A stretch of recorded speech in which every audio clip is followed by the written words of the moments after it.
The views and opinions expressed in this episode are those of the guest alone and do not necessarily reflect the views and policies of Peace Corp.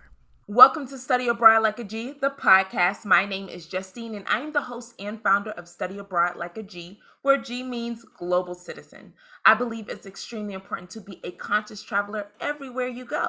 And I want to share some of my stories with you, and trust me, I've got a lot of them.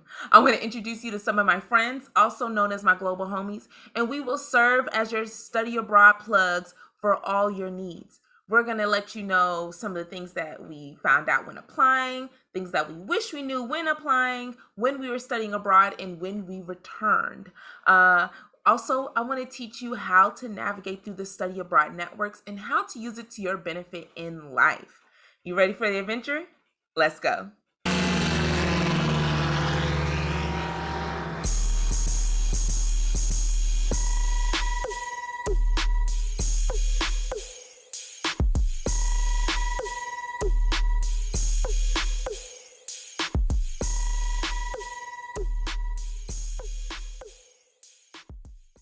Now it's time to buckle up because we're about to visit another gorgeous country.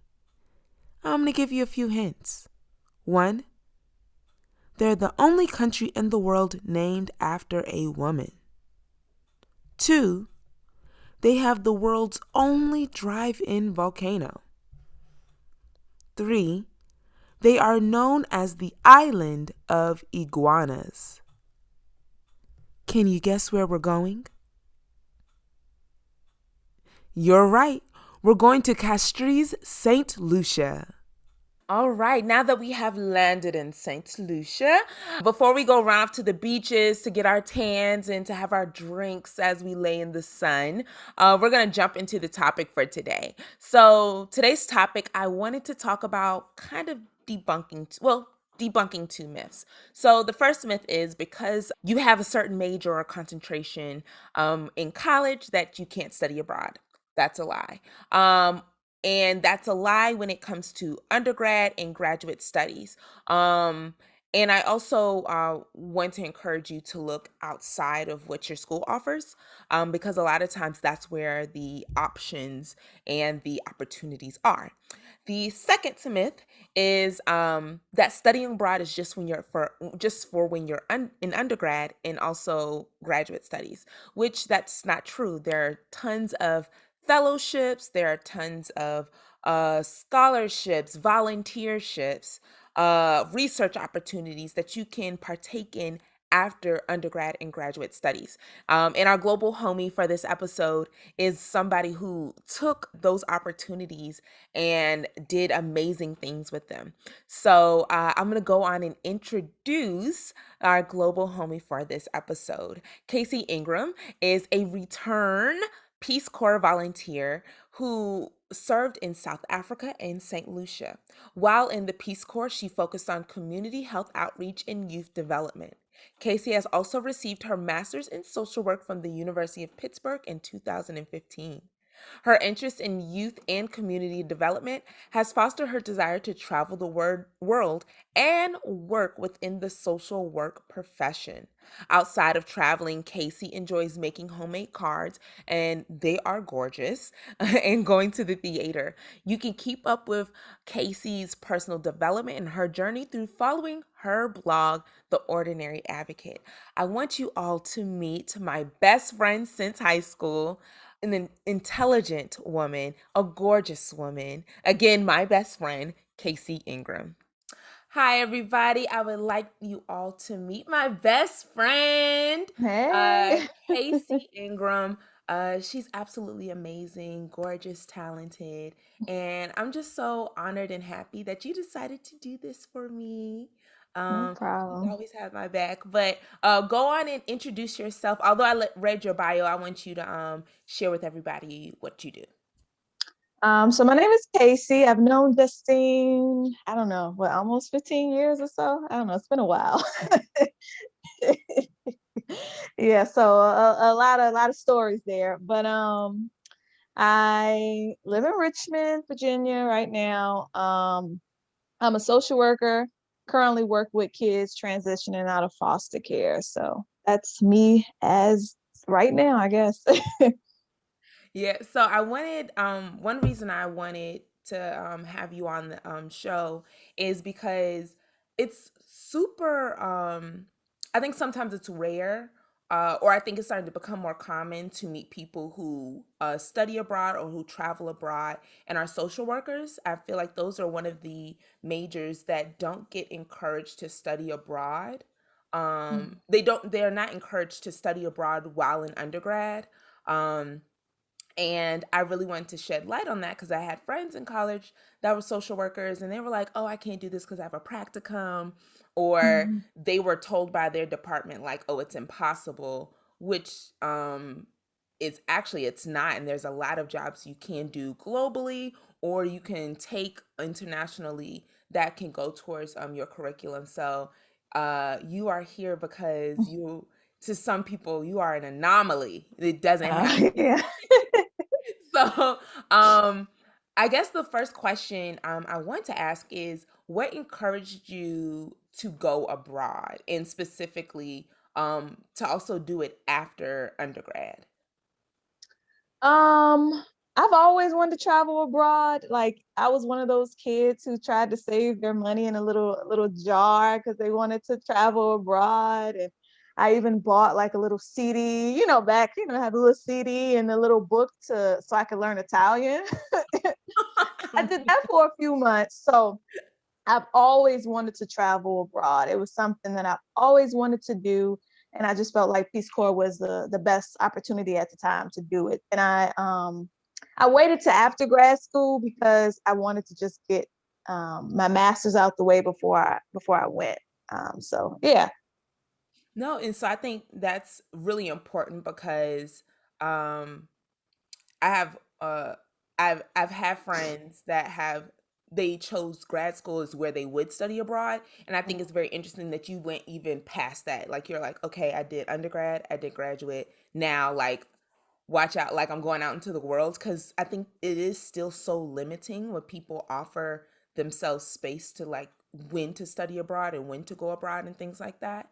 So, I guess that leads to my question. So you mentioned that you participated in Peace Corps. Can you explain to everybody what Peace Corps is and what attracted you to that program?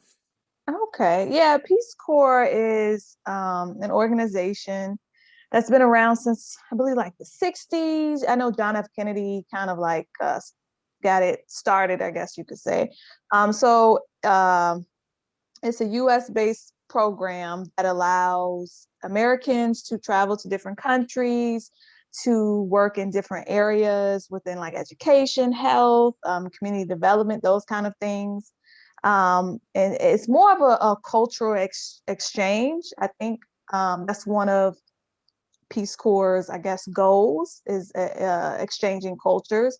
And typically, the country has to invite Peace Corps to come in. So specific countries have specific areas where they want the volunteers to focus on.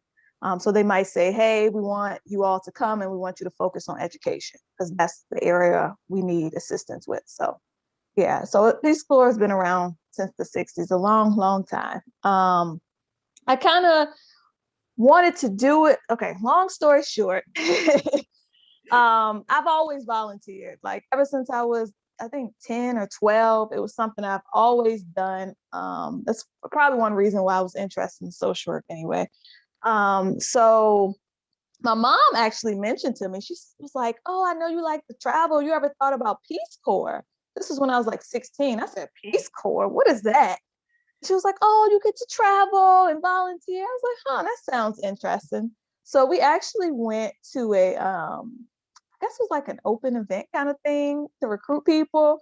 So we went to it and I learned about it. I said, oh my goodness, this is exactly what I want to do. This is ridiculous. And I was looking at the PowerPoint and the man was like, oh, you have to have your bachelor's degree. I wasn't even thinking about college, honestly, around that age. But I was like, okay, I got to get my bachelor's degree so I could do Peace Corps. And I even saved I even saved the card of the recruiter. I had it all the way up until I went to grad school. Yeah, so it's, since I went to grad school, maybe when I was 20, I don't know, one of them ages. So like from 16, I had that. So it was something from the age of 16, I was like, I have to do. So Oh my gosh, that's amazing. I didn't know that about you. See, yeah, love. No, but I think I that's forgot, but you just reminisce and think about some things. But yeah.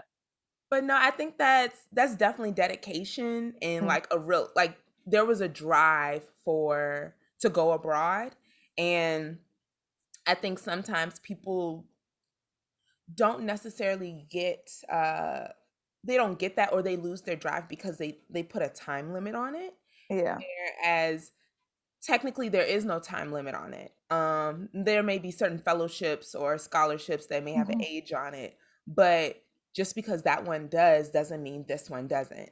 And Yeah. I remember when you were like, "Yeah, I'm doing Peace Corps," and I was like, "Peace," and I think in my mind, my idea of Peace Corps, and I think a lot of people's idea of Peace Corps is like, it's not people who look like us who do it. Yeah. And I was thinking, it wasn't Forrest Gump.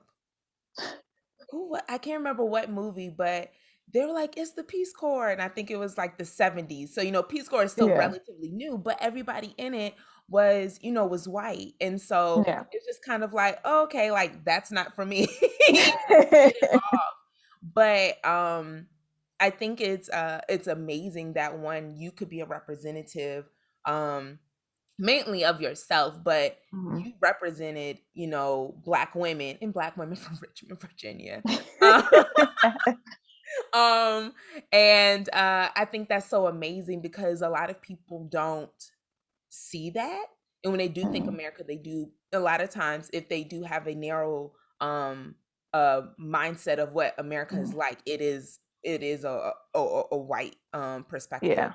Yeah. And so mhm. Okay. Sorry. No, you can go, you can go. What's interesting enough, I did not realize how predominantly white Peace Corps was until I went there. Like it didn't even it didn't even cross my mind until I got there. I was like, hold up, okay, I see, kind of thing. But yeah. But no, and I think that's kind of because so many people are just kind of like, "Oh, that's not for me." And it Mhm. can, because you don't believe it's for you, or you don't see yourself in it. It's easy to write it off and be like, "Oh, I'm not going to do that," or "We don't do that."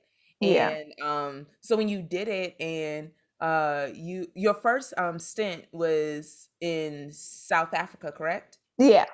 So where in South Africa, and how long were you there? I was close. I was in this place called. It was close to Siabutswa. So we're looking at maybe, how far was that? Maybe hour and a half, 2 hours from Pretoria, one of the main cities. And I was in South Africa for, I think it's 27 months, somewhere around there. Yeah, I think it's 27. You forget after a year or so. It's just like, Yeah, I but mean, yeah, I think it's about 27 months. so how was the area when it came to everyday living? Were there certain things that were drastic from Richmond, Virginia, or were there certain things that, like, once you got there, you just kind of like, oh, okay, this is what it is.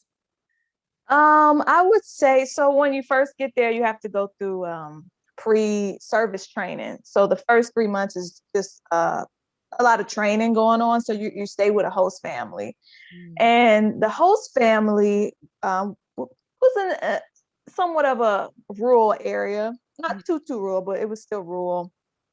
Um, so initially, when I went there, it was just like, okay, it's a lot of houses, okay, not too much grass, not a lot of greenery. Um, so it's definitely different, I would say, from Richmond. After the 3 months, I was placed where my permanent host family and stuff, where I stayed there for 2 years. It looked the same way actually. It's not a lot of green. It's hot. You got animals roaming certain areas. So it's definitely different when initially when we got there. When I first got there, it was so a certain tribe. Um, they go through like what's the word? I think I'm talking about like the Oh, um like initiation. yeah, yeah, Hmm. yeah. So the women, girls go through that too. So when we first got there, this a certain tribe in the belly, and a lot of them are topless. If you look into like in the belly tribe and all that stuff, that's just what they wear, and it's really pretty. It's a teenage girl and she's topless, and I'm looking like what in the world? And she's just walking around in this shopping town. I'm like, is this normal? And another lady, she wasn't from the area, and she was like, I don't know why she's walking around like that. I was like, oh, okay. Maybe it's just specific, to this particular area. But it's a few things initially where you're just like, oh my goodness. Yeah, definitely different from home. Well, no, that's funny because I think culture shock is. I think Americans in general, all of us, regardless of race, we feel a culture shock differently than other countries. Hmm. Um, and it's so interesting when you said that because in my mind I was like, I don't remember you saying this to me when you were there. But I mean, was that deemed as normal around that time? Like once you're initiated, you like, oh, I can, Yeah, I'm not sure. I didn't necessarily see it too much. I think it's normal for the initiation. mm, Um, just be topless. Just part of it. I don't know if it was as normal, I guess you would say, in that particular shopping town. uh, But I think in general, I think it can be normal. I think that's so. I mean, not cool. I don't know if I probably, if I'm of the culture, I definitely would. I feel like, yeah, I'm like, what do y'all been doing? But no, Yeah. I think that's a very interesting culture shock. But I think also, what are some I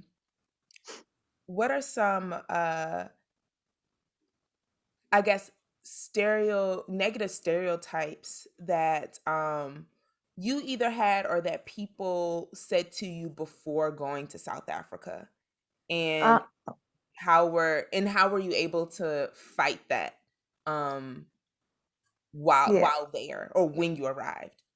Yeah. So before I actually went, I had a classmate who was very against it. Like he just did not understand why someone would travel abroad and volunteer or whatever when you should be doing the same thing in your own community. So he just didn't understand it. I had a man where I interned at, he was volunteering with the program I was at, and he didn't understand. He told me, he was like, "You would never be like them." Just very negative, and I was very confused at where this was coming from because he traveled to Ghana himself and loved Ghana, but he was very negative about the whole experience of going somewhere and staying there for a few years. But that still didn't necessarily affect me going. I was like, I'm still going. Obviously. Yeah. But I was very surprised. Um, I was very surprised at that. But as far as like stereotype, when I was there, I got a lot from home as far as, oh, are you going to see lions, or where's the naked women? Like just a lot of things. After a while, you get irritated by it. Like, no, there's no lions just walking around here, or those typical stereotypes. Me myself, I don't think I had any. Mhm. I tried not to. One thing about Peace Corps, they always tell you not to have any expectations, so you won't be disappointed. But I try not to come with any expectations or stereotypes. I did um, initially when I got there, I thought it would be easier because I'm in a predominantly Black country and I'm a Black person. Um, but it was still some challenges with that. But yeah, those are about the stereotypes. Yeah, it's interesting that you said that. And I'm like what people say to you, Mhm. because I've gotten some like negative things and I'm like to me it doesn't make sense. And I'm like, no, like Yeah. I don't think so. Like, I don't think that's gonna happen. But I think a lot of people, because we have been conditioned to think of people who live on the continent of Africa as like this savage lifestyle that Yeah. they walk with the lions. And like we see the videos and stuff, but like in a sense of like somebody is dressed up. I recently saw one on Instagram, Mm. and it was an African woman walking with a lion, but obviously that lion was like trained. Yeah. So it's not, trust me, if anybody sees a lion, we all run and nobody has an upper Yeah. hand in this. Yeah. And so I think, people do get comfortable in thinking that savage mindset when thinking about people who live on the continent of Africa, instead of thinking like they have metropolitan areas and in cities just like us. Some of Yeah. their cities are actually prettier than ours. And Yeah. so I always found that very interesting. But I want to go to the last point you said. What was it like being Kasey, being an American Black woman in South Africa? Did you find certain times it was easy or certain times that it was challenging, and how did that work out for you, and how did you overcome that? Yeah, I think it was a little bit of both. Initially, you're able to blend in. So that makes it really, really, really nice. You don't get that extra attention as if you were somebody of a different race. Mm-hmm. So I was able to blend in just a little bit more, which was nice. As far as the some of the challenges, so before I got there, I knew that some Black people or Americans would be called white. Mm-hmm. So I knew that initially going in. I was like, okay, you probably will be called white. And one of the languages is Lahoa. So it's like, okay, I'm gonna be called white. Okay, I accept it. I'm gonna deal with it, kind of thing. But once you're there and then it happens multiple times, like I got really angry. Mm-hmm. Um, because it's like, wow, I'm going to Africa, like, woo, I'm excited. And then it's like someone's calling you white. It's like I've never in my life been called white before. So I think that was challenging. And then to find out that people called me white because I spoke English. That was, and it wasn't necessarily like a degrading term, I guess you would say. It was just okay, you don't speak our language, you're white, kind of thing. You're speaking English, so you're white. It wasn't like a mean thing, I guess you would say. I had one instance. I was walking, and a group of kids were playing outside, so I would go back and forth to the store. So they would see me, and they would call me Lahoa, Lahoa, Lahoa, Lahoa. And one of after a while, I got a little irritated. So I went up to the little girl and I put my arm to her arm. I said, look, we're the same complexion. We're the same color. She was like, yes. I was like, I'm not white. My name is Kasey. And my, I guess, African name is Lorato, which is like love. I was like, my name is, but I went by Kasey most of the time. Mm-hmm. But I was like, my name is Kasey. She was like, oh, okay. So, then she started calling me by my name. And after a while, the Lahoa stopped. I kind of went off on one person one time. I was just walking. He didn't say it wasn't a mean way. I'm just walking, minding my business. He was like, Lahoa, Lahoa. He wanted me to come near. And I was just like, my name is Kasey. I am not Lahoa. So, initially, after a while, they got the point. My name is Kasey, so people started calling me Kasey. So I stopped hearing the Lahoa stuff. I also got a lot of some people were confused that I was Black. So they would be like, one man at the store, he was like, "Are you Black or are you colored?" Oh. So, colored are typically like mixed race. Mm-hmm. So he was confused because I was speaking English. Mm. So I think that's where the confusion was. Even my host brother even told me, he was just like, "Yeah, people know you're not from here, because I think he said my complexion and the grain of my hair." And I never even thought about that. I'm just like, my hair is not like, I don't know, like, what are you talking about? I got dreadlocks, Yeah. Like, that's as Black as you can get. Yeah, I know. Is my locks not long enough? Like, what's going on here? I was like, the most Afrocentric thing, right? No, no, but yeah. So I think in that aspect, it was challenging as far as race. There was another instance. I could go on for days about race, really, but I'll touch on two more.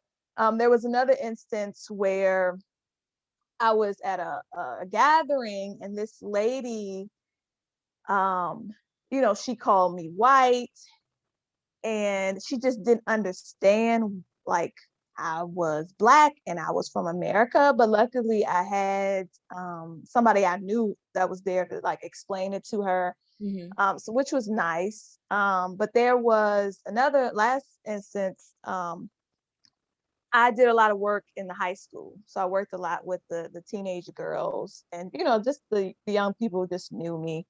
So one boy, he told me, he was just like, he said, you're not Black, you're white. I said, "Excuse me?" He said, "You're white." I said, "Why you say that?" He told me, because I don't talk like the Black people he see on TV in America. Mm. So he's told me I talk white. So, if you think about a lot of the shows that are on TV, they could be like older shows, but then in different countries, some people might perceive Black Americans in a certain way, just by, media and TV shows and everything, but which was really interesting. So that was another challenge, I guess. No, I'm so glad you shared that, because I think Black Americans, we have a those who those who I would say, at least they're Black Americans who do not have a connection to Blacks outside of America. There is a very it's a very touchy subject. Like, we Mm, Black 365 everywhere we go. And so yeah, to somebody to say, "Oh, well, you're not Black because you speak English," it it is it hurts, because it's just kind of like, our language was taken away, mhm, 400 years ago. And so it's something that we can't amend. You can do the African ancestries and try to find out, um and you can do that, but I mean, that also takes money and connections and things yeah, like that. And a lot of us don't have that. I don't have that. yeah, And so, I'm glad you shared that, because I think not just sharing the frustration, but sharing how you overcame it. And mm, when doing that, it changed, because you kind of like, you renamed yourself, in a sense of like, "Nah, don't call me white. I'm mm, Black and my name is Kasey." yeah. Remember it, know it, and that's what I answer by. And I think that Mhm. Put and I, some respect on my name. yeah, put some respect on my name. Like, I'm gonna be here for a while, so I ain't gonna tell you again. But I think that's so important, because we've had to do it so much here. When we go somewhere else, I think we're just kind of like, and I don't think there's anything wrong with stating like, "This is who I am," because if you don't want to be called something, you don't want to be called something. Yeah. Um, And even though like their intentions were not to be harmful, it still was. And I think that's what the important thing is, just kind of saying, this is what I want you to call. I mean, shoot, I would have did the same thing. I'd have been like, y'all can call me Justine and nothing else, or you can call me my African name, one or the other. Yeah. But I think that is important. And thank you so much for sharing that. So with that with that said, uh being where you were in South Africa, um what was your day-to-day activities in being in Peace Corps, and like getting up to what type of work you would do in free time and things like that. Okay. Yeah. So I was at an organization that worked with orphans. So their are considered like you losing one or I believe both parents instead of, here just both parents, I guess. But for the most part, okay, so disclaimer, Peace Corps can be what you make it. It's very slow, I would say, very slow. So it's a lot of days when you don't do nothing. A lot of days, and if you're in a country that doesn't speak your language, it might take you a whole year to even get any projects started because you're still learning the language. Oh. But luckily, a lot of people, English is one of their official languages, so a lot of people speak it, which made it a little easier for me to do things. So a typical day, see if I can remember. It's been a while now. A typical day, I would get up in the morning, where in the summertime it's hot, very hot. I had a tin roof, so it made it even hotter. So I'll wake up, maybe 6 o'clock in the morning, depending on how hot it is. I didn't have any running water. So our water was outside in big tanks. We call them JoJo's.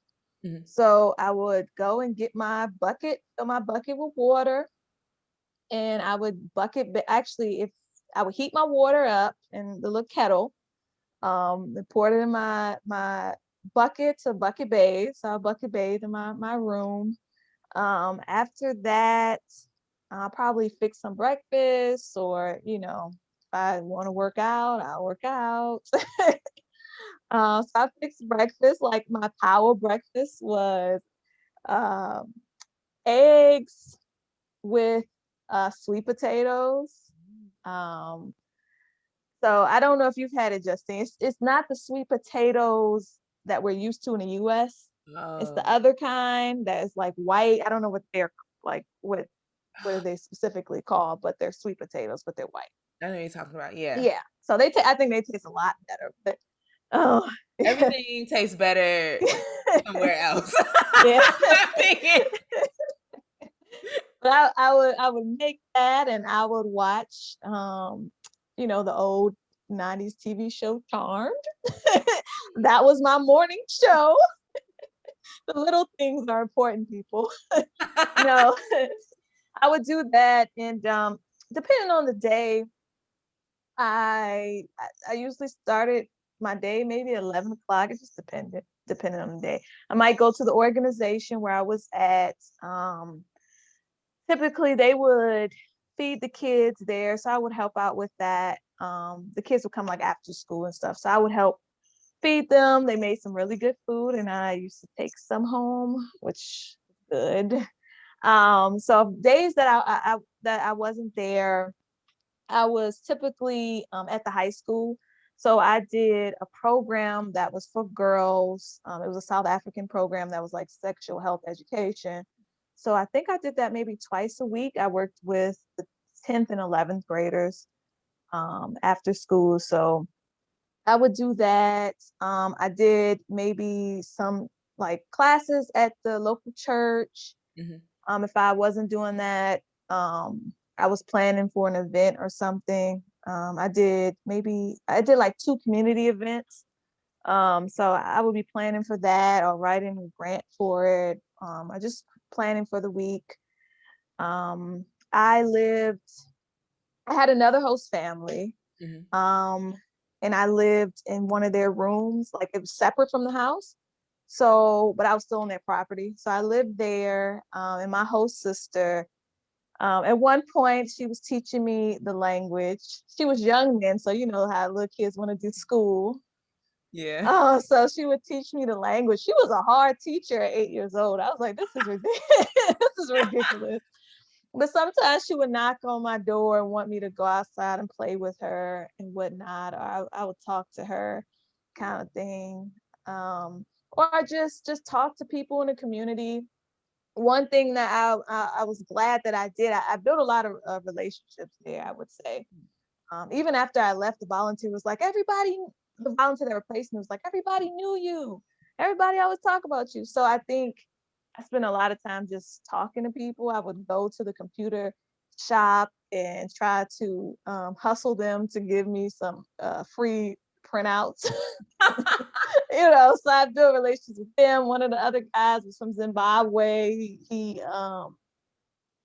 like reupholstered, what's the word? He would do Oh, furniture? yeah, he would do Oh, stuff for the yeah, future. furniture. Oh. Yeah, so he would do that, and one day he was just like, "Yeah, we killed a wild hog, and we got some and cooked it.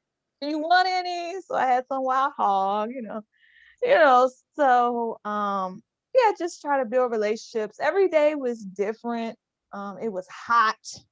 Let me tell you, it was hot. I love the heat, so I feel like I would have been like, oh, thank you.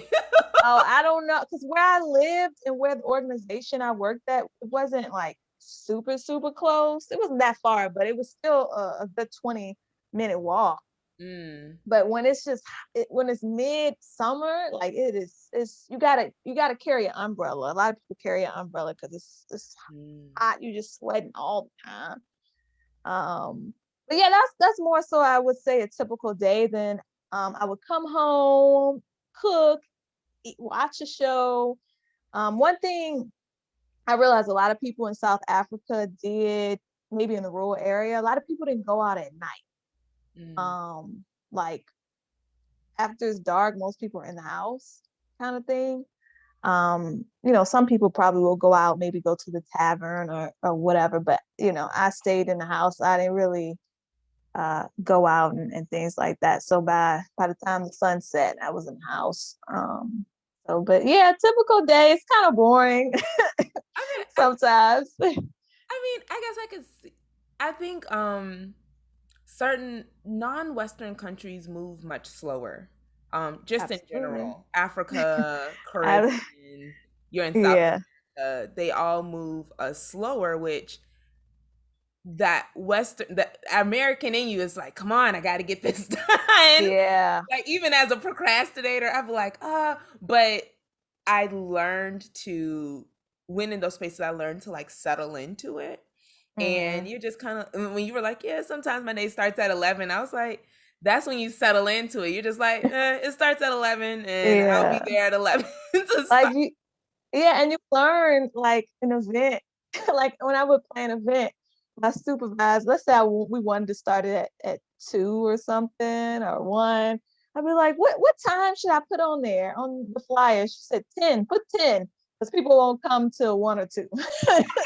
And that's how it was. I had one event, and I promise you, I was like, nobody's here. What is going on? And it's just like, it's supposed to start at 12 and it's 2 o'clock or something. Next thing you know, a whole bunch of people show up at the same time. So you just get used to things taking you know, a long, long time, waiting for the we call it the taxi in South Africa, waiting for the taxi. You just know it might take 2 hours to fill up sometimes. And you just adjust to sitting in the taxi in the heat. No, and I love how it's so funny because we call it CP time, but I They did call it Africa time. Africa time. Africa. No, because that isn't, CP time. Well, it depends what day it is, what event's going on. I Yeah, know yeah, Black people, we could do that too. We'd be like, but yeah. but we would joke about CP time. I remember in when I was in undergrad, and I think I was taking a sociology class, and we were talking about it, and my professor was like, people, say that people of color are are in CP time, but nobody ever picks out that people of color, outside of Western influence, they Mhm. move by the clock. The clock is the sun. Oh. And so when she said that, I was like, it's not me, it's society. but Yeah. but no, I love that you're sharing how when it comes to like time management and things like that, things are totally different. And I think part of it's that people are just kind of like, all right, we're gonna go there at 2. And no, it started at noon, but Yeah. we're gonna show up a couple hours late because we do this as, and they all showed up as a community. They were like, hey, we're here. We're late, but we're late together. Yeah. No, so um so I guess a great question, with everything you did with the events, with working with uh the children, the youth, and things of that nature, is it something that you would tell your younger self to do? Would you be like, all right, look here, young 16-year-old Kasey with the card from the recruiter, would you tell her like to keep going and to go for it? Because I think always looking back is such an amazing thing that Mhm. we can do. But if you had the chance to go back, roll up to Meadowbrook High School and say like, make sure you keep that card in the same place, would you do that, and what else would you say? I think I would just tell her to keep moving forward. Um, yeah, because I had a good experience in Peace Corps. Like everybody's experience is different. Even traveling, abroad to different countries, everybody's experience is different. But I would just tell her keep on moving, keep on going. Don't give up. Hmm. Yeah. Oh no, Uh, I think that's so. I'm just so mad I didn't know this about you, but I'm so glad I learned this. I mean, no, but so with that and thinking about like all your travels, put them up on a board. What has been uh the your most favorite place that you've been to, and what mm, has been your least favorite place that you have been to? favorite place. Where have I been? Trying to think. Oh, let's say I think I probably would have to say South Africa because I was there the longest. Mhm. And initially the 2 years is such a roller coaster. My goodness. Like one day you're like, I can't stand this place. Then the next day it's like, oh, this is wonderful. This is great. So you go back and forth like the whole 2 years. Trust me, I was going back and forth. But like initially looking at it, I would say overall experience, I would say South Africa. I mean, don't get me wrong, South Africa has its pros and cons, but I would say South Africa. And I, I'll add a little something else. Brazil. I enjoy Brazil as well. Yeah. Um, Kind of wish I was there a little bit longer. I think, um, but for the most part, I had fun in Brazil. I always say, you want to have fun, you should go to Brazil, Now kind of that's thing. what part of Brazil did you go to, or were you in? I was in Rio. Rio? Yeah. Yeah, I was in Rio. So it was a good time. I would have liked to, traveled a little bit around, but initially it was cool. It was fun. As far as the least favorite place, I wouldn't say least favorite. I would just say not what I was expecting. Mhm. I would probably say St. Lucia. Mhm. Um, More so because it just wasn't what I expected. Um, Mhm. I did enjoy my time there. It just wasn't what I expected and what I was, I guess, hoping for, I guess you would say. Yeah. Yeah. And also for everyone listening or watching, so Kasey did one stint for 2 years or 2 years Mhm. and I guess 3 months in South Yeah. Africa. She returned back to the States For and like a year. came out. I remember getting that call because you were like, "Yeah, I'm going to St. Lucia," and I was just like, "Can't get mad at you." So Kasey started a 1 year. Was it 1 year or a little over 1 year? St. Lucia. Yeah, It was Peace Corps response, so it's like a shorter term. So it was supposed to be like a year. yeah. So Yeah. she's doing 1 year in St. Lucia, and it she was there from 2019 up till when was it? I guess it's March. I was 6 months, and then yeah, COVID. Yeah. yeah. Oh my gosh. And that's the crazy thing cuz COVID hit and I was just like, "Oh man, you get to enjoy COVID on an island." and you were like Yeah, I remember. "Nah, they're sending me back." And I was like, "No. One of us has to live a good life." No, but explain how that went from uh being there uh and then it starts as an epidemic and then it becomes a global pandemic and then now you have to come back to the States because that definitely alters it well it altered a lot in a sense of you didn't get to finish out the program, but how did that shape your mind when it came to global travel and also just your experience there as a whole? Um, as far as like, I'll touch on the last piece first. My experience as a whole. Mhm. Um, you know, this is pretty funny. I'm sorry, but I'm not sure why I went to an island. I don't like swimming. I can't swim. I don't like the water. I don't like the ocean. And you're surrounded by water. So I'm like, okay. I mean, I initially went there for the job assignment. But St. Lucia is a beautiful country. I will say that people are really nice. That's one thing I will say I like. It's beautiful. People are very welcoming, very nice. Nothing negative to say about the people there at all. Very, very welcoming. Um, I think I went there expecting it to be a little bit similar to just other countries I've been to, or even like South Africa. Just I expected it to have more of a community feel, Mm. like maybe just knowing all your neighbors, your neighbors being in your business, or like just I just expected it to just be more of a community feel. I'm not sure if that's because of the part of the country I lived in or not, but I think that was one major uh, issue, I guess you would say, just not having a community feel and not knowing my neighbors.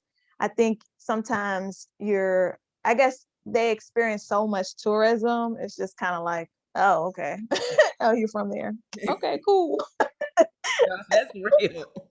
Whereas if you travel to other countries, it's a conversation starter sometimes. Mm.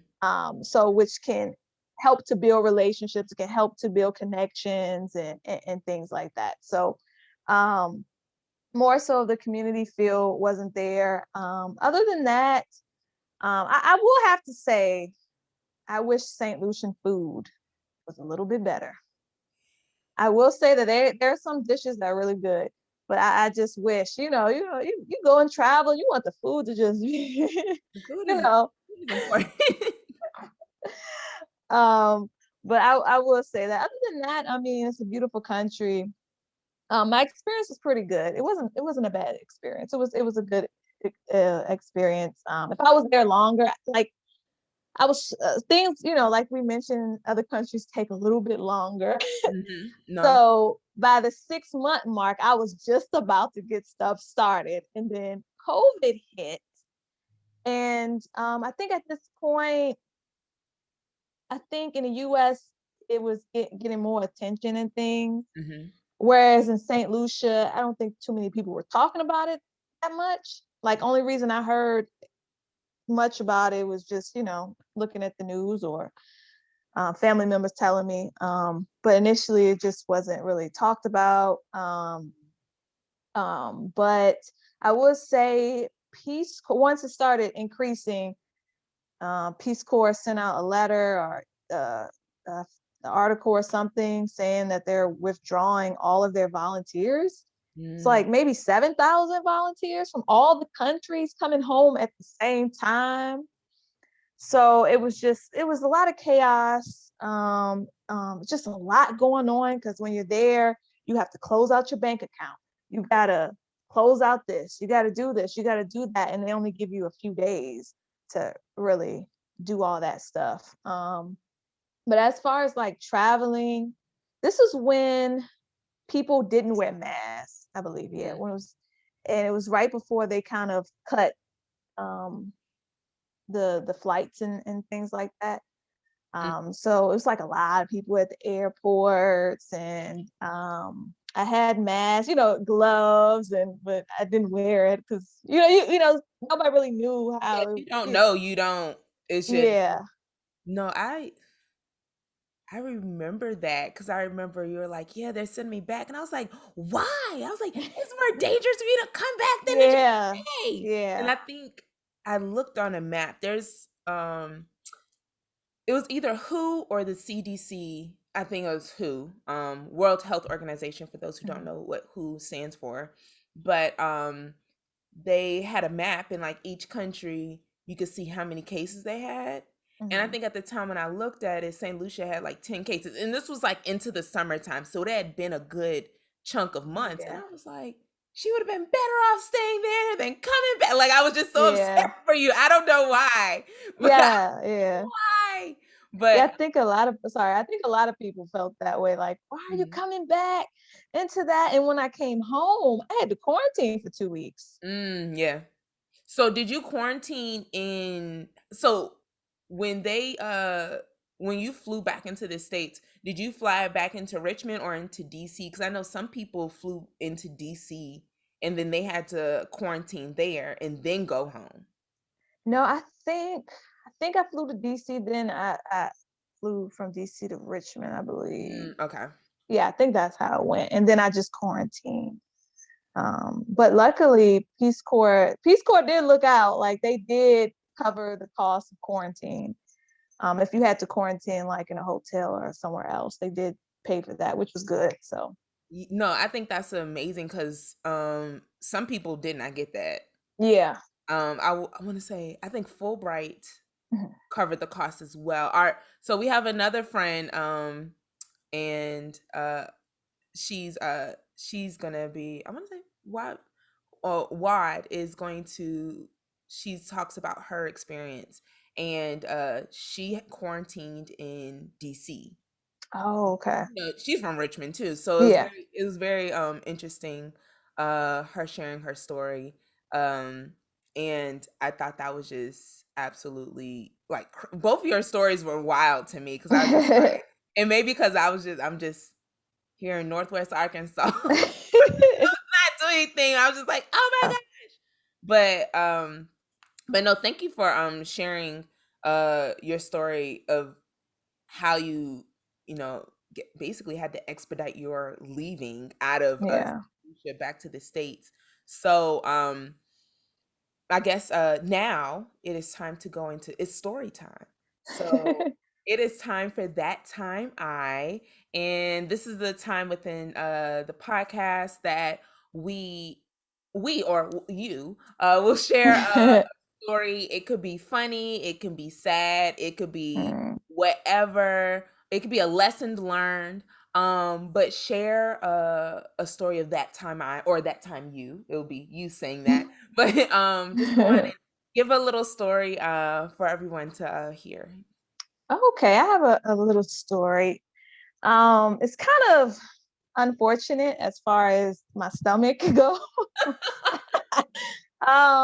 So there was so at the end of our training of 3 months, we have a big family event. Host families come and, nice little event, and they slaughter a cow.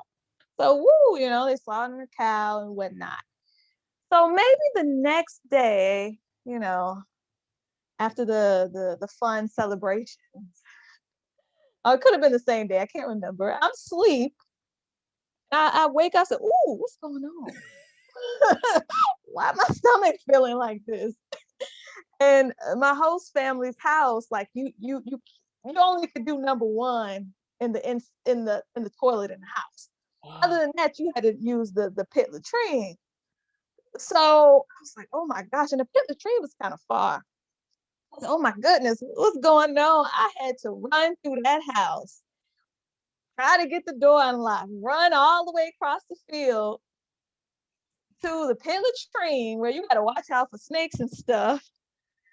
And just because I learned that it was bad meat from the cow that they slaughtered. It was, I don't know what happened between them slaughtering and cooking it, but it became bad. And I don't know. So it just affected my stomach and a lot of people in my group's stomach because of bad meat. I had another experience where I had bad meat again. Like, what's going on? Like, I need to stop with the beef. Like, if I, but only two experiences. But I will say, it was a learning moment, I guess. But it was still good. It was still good. Um, Usually the food that gets you sick is good. yeah, I've had those. I've had those experiences myself. yeah, No, it's funny. Because something like that, especially if you don't grow up, I think from Virginia, you like to say from a country family, you either have not heard a story of things like that, um, or you've never seen it.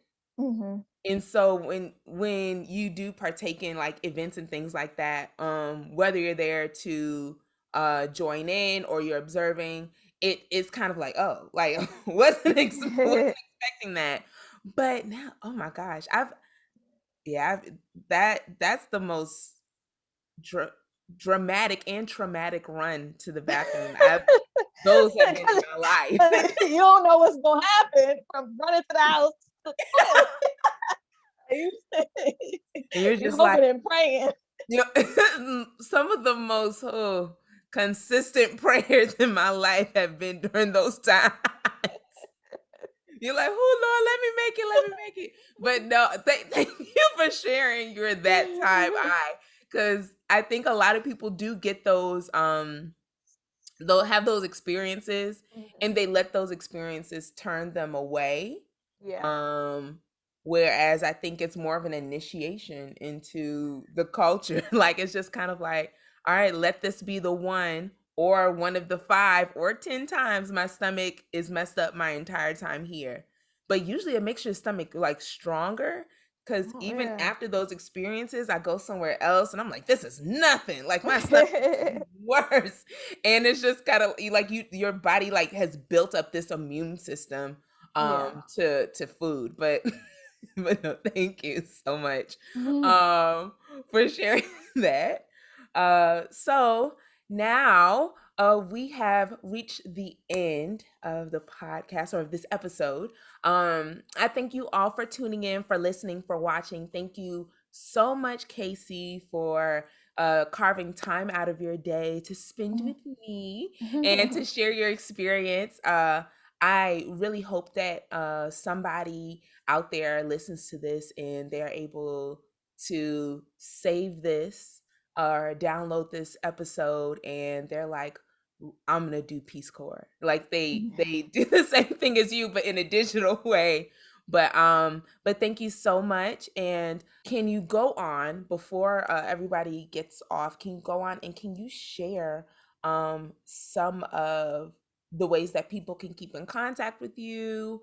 Whether it's through social media, through a website, or LinkedIn, any of that. Could you go on and give that information? Yeah, sure. You could just email me. I think you're putting the information out. Yeah, email me. I do have a blog called The Ordinary Advocate. It's really good. So you can definitely go on that and reach out to me. Yeah, email, the blog, social media, Kasey Ingram. So any of those platforms, you can definitely reach me if you have any more questions or want to know more about Peace Corps from the Black experience, I guess you would say. Right now, they're probably going to be starting it up more next year. So if you're interested, definitely talk to me. Yeah, no, definitely reach out to Kasey. She is uh, so kind and so honest. Kasey, Oh, that's Kasey right. literally be like, Justine, that's not a good idea. Don't do that. So, definitely reach out to her, especially if you're a member of the Black, Indigenous, and People of Color community, because, like you said, she didn't realize how white it was. So this is, your chance to go in and to be a factor in changing that. And so just please go on, and her information is below. And I hope you all enjoyed this episode, and thank you so much, Kasey, No for problem. and we'll see you all next time. Bye. Bye bye. We ask that you please remain seated until the Master G turns off the fasten your seatbelt sign. All right, now that we have re entered back into life, it is time to unpack and share all the knowledge that you got today and get ready for your next adventure with a global homie and me, Justine, the Master G of Study Abroad Like a G, the podcast. Remember to subscribe to this podcast and also share it. You can go on and check out www.studyabroadlikeag.com. You can also follow me on Facebook and Instagram. For Facebook, it's Study Abroad Like a G, and on Instagram, it is at studyabroad_like a G. You can go on and slide in my DMs, ask some questions, and if you have a lengthy question, go on and send me an email at hbcusgoglobal@gmail.com. That is hbcusgoglobal@gmail.com. And I hope you all have a great day. Bye. Please remember to collect all items. We are hoping you enjoyed your time, and next time you consider studying abroad, make sure you do it like a G. See you next time.